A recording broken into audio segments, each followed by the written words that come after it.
people out there, you would think we've achieved nothing. Couldn't be further from the truth, folks. We sent a correspondence to you on Friday just to tell you exactly what we've achieved so far. You know your dispute is in relation to a number of things. Incremental progression is one. A lump sum then in order to alleviate some of the hardship and cost of living crisis that we're all facing, and harmonisation of terms and conditions. Well, thanks to our efforts, harmonisation as an issue, as far as we're concerned, has been resolved. There are a number of you standing here today with us who will be receiving harmonisation payments in excess of £5,000. We know this just because of the previous disputes that we have done, and the same formula is going to be used. So that is something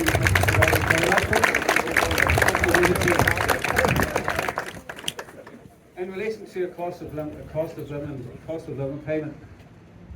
There has been various sums of money banded about in the media, ranging from £1,000, £1,200, £1,400. At this moment in time, the sum of money that we're discussing is over and above that, and you'll forgive me for not telling you what that is, because we're still in negotiations for it. But we have achieved a lump sum for you. Now, nothing's agreed until everything's agreed, but that lump sum is there. So I think again it's something that we should be proud of, that we've achieved and taken out of this country.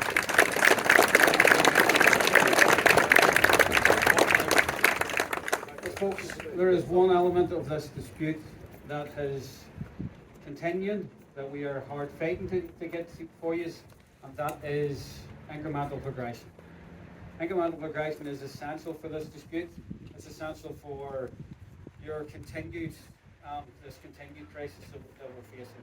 Because only by incremental progression can we put money into your pockets that is substantial, that is head over time, that is pensionable, that will make a real difference to you. A one-off payment, while it is welcome, there are people standing here who have tax credits. We get you £1,000. That's a tax rebate for the government, because it will affect your tax credits. If you've got children who are school needs and so forth, any payment that you give in a lump sum will affect that. So while they're welcome, it's not something that is the big solution. The big solution is getting you something that's a percentage increase that won't have an adverse effect on anything that you're going to get in the long term. So folks, there are a number of meetings that are going to be transparent over the next few days, and they are with the councillors, because contrary to popular belief, the impasse is being caused politically. Now, I'm not tarring every political party with the one brush, but it's a political impasse that we face at this moment in time, because local management are saying that they cannot negotiate with us with incremental progression because it's recurring monies, and they do not have a mandate to discuss recurring monies. And that so far has been a political decision, and it's a political decision that we are challenging. We will be challenging that tonight with all of the political parties, with the support of some political parties, and with your support. And believe me, we will not be found wanting this evening in challenging them, because only by getting incremental progression on the table can we resolve this dispute. It's hard to believe within 4 weeks they won't talk about the most important element of your dispute. So this evening, your three wise men and women here will be fighting your corner in relation to getting incremental progression put on the table. What I'm going to do is bring Alan and Brenda in as well, because I'm talking to Mike here, to discuss this. And then what we want to do, folks, is allow you a chance to pose any questions to us that you want, that you believe that hasn't been answered either by ourselves today or in the media. We are more than happy to answer any questions that you want. There's a loud hailer going about there, so by all means, shout your question through the loud hailer, and one of the three of us will answer. So I'm going to go to Brenda first, and then we'll over to yourself. So folks, thanks very much.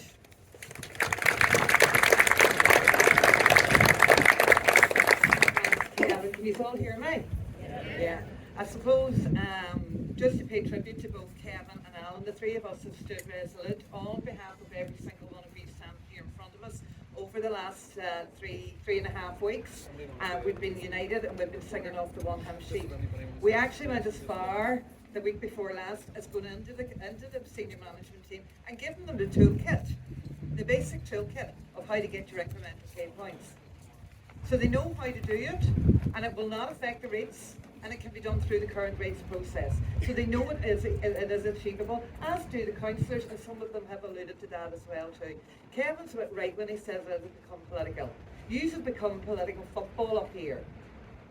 If Derry and Strabane can get it over the line, Mid Ulster can get it over the line, other councils can get it over the line, why not here? Why not here?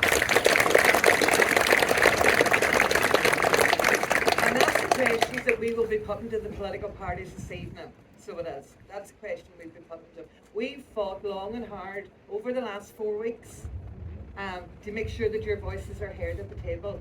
At the end of last week, we were at an impasse. We weren't even being met. We came up here for a meeting on Friday, doors weren't even open. So we'll continue to fight, and we're here for the long haul. We do understand, and we do get, and we really commend you on your strength of feeling, on your ability to stay out as long as you have, and on your ability to foresee the future and stay out as long as you need to do until we get this to the over the line. But believe you me, we will go in there this evening and we'll not be wanting when we're speaking to senior management and to the CEO in terms of what it is we want. The incremental pay progression has to get over the line on this one.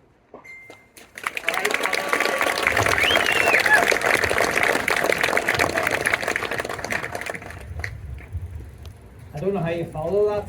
I think that's why I chose to go last, but no, when I chose. What I will say, and it's something we said 4 weeks ago when we stood here, is that we stood here as a workforce that's under attack due to the cost of living crisis. 4 weeks on, we're still under attack. And we're under attack from your employer, who has failed to address our concerns. While we have movement, it's not enough. So tonight we will enter this meeting with a clear message that unless they're prepared to address the final element of our dispute around an incremental increase, we will not be sitting around the table until they are, because enough is enough.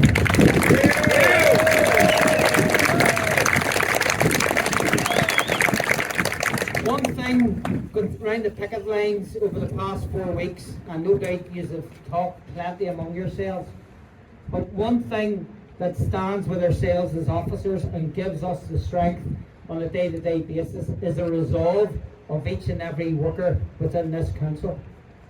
Regardless of what you do within this council, whether it be refuge, leisure, outdoor leisure, admin, you stand together side by side on a picket line, and that is the biggest message that anyone can send to their employer. That regardless of what you do, we are one, and we will remain one, and we will remain undefeated until we get the answers and the offer that you deserve. So the message is quite clear. We're going nowhere until a resolution is found, and that will be down to yourselves. So again, thank you from each and every one of us, myself, Kevin and Brenda, along with the reps, for the support that you've shown and the resolute that is being shown across, as I call it, the pond, but across the civic centre, because there's nothing that's going to divide us as we stand here. So thank you so much.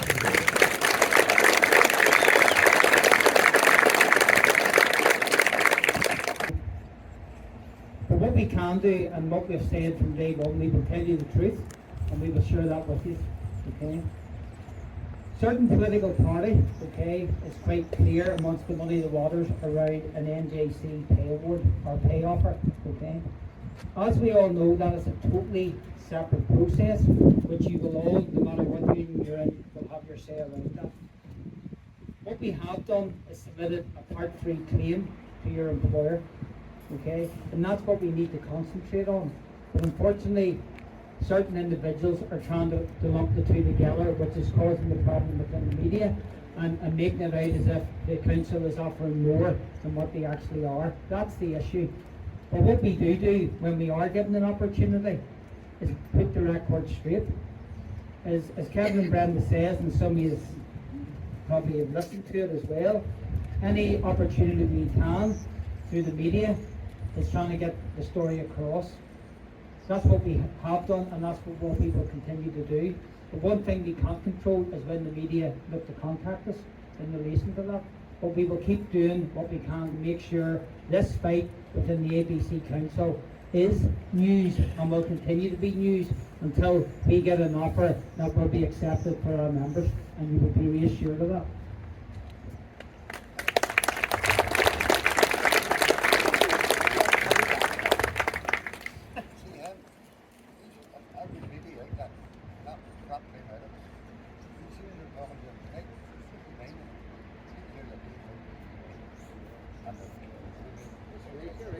Okay, look, we have said it at the outset, and I think Kevin alluded to it today. This is now becoming a political fight within the chamber, okay? Regardless, when you look around, okay, no matter who you are, what you are, who you vote for, or whatever, that's a matter for yourselves. But one thing they will never take away from you, and as I said, is you're standing side by side together. Certain parties are trying to make it political. That's a matter for them. And let's not forget, come May next year, when there's an election, and they're coming round your doors looking for your vote, let's remember this particular time in August, September, what they done for you. Because don't get me wrong, there is political parties out there are in full support of the workers within this council. So just please remember that when they knock your door and they're asking for your vote to return them in for another 5 years or whatever it may be. What did they do for you whenever you really needed their help? Ask them, what way did they vote for you? We have made it quite clear through our mandate from our members is that further strike action and industrial action across the board can be expected and will happen. Well, I suppose it's become quite clear that it has become very, very political up here. So it has. It's become very much about an orange and green issue. And we have heard from some of the parties who are in support of it, and then we know that from a unionist perspective, there's no support there for to give a mandate to discuss the pay increments. And that's the issue that's the issue that we're fighting out against at the minute. Is that the councillors have not given a mandate to the senior management team to even go to discussions about the pay increments. So that's the battle we have in our hands at the minute. The message is quite clear. The message is get a mandate to actually resolve this dispute. This dispute is now being continued because of their lack of willingness. There's the amounts of money that we're talking about are not astronomical. The amounts of money that we're asking for has been paid out for this past 5 years to a couple of individuals rather than 1,400 of their staff. So the message is quite clear. Give us a mandate to negotiate. Give us a mandate to negotiate a reasonable settlement for their staff. So it's okay saying it's Roger. It's political parties that have to give the mandate. The CEO, while reluctant to resolve the dispute in his own right, doesn't have the mandate from the political parties, and in particular, the leading political party of this council has stifled negotiations and wants the negotiations to be held nationally through the NJC. That's not the ask of this dispute. This dispute is a local dispute, is in relation to Green Book terms and conditions that we can negotiate on. And this particular political party wants to put the negotiations national. These are regional negotiations and local negotiations that they are more than able to carry out. And can I just point out that this political party, their colleagues in other councils have got a deal over the line. Why is ABC so different? That's the question we'll be asking this evening. If their party colleagues in other council areas can get a deal over the line that gets incremental pay progression for their members, why are they not doing it here? I think we also need to be clear is that as we enter the fourth week, trade union side remain committed to trying to find a resolution to this ongoing impasse. The blame firmly lies with the failure of the councillors within this council to give management a mandate to sit round the table and negotiate. We are hoping tonight that that changes. If not, unfortunately, our members will have no alternative but to still be on strike action in the week ahead. Let's try and get a deal. Let's try and get a resolution to this, and let's try and get our members back into work.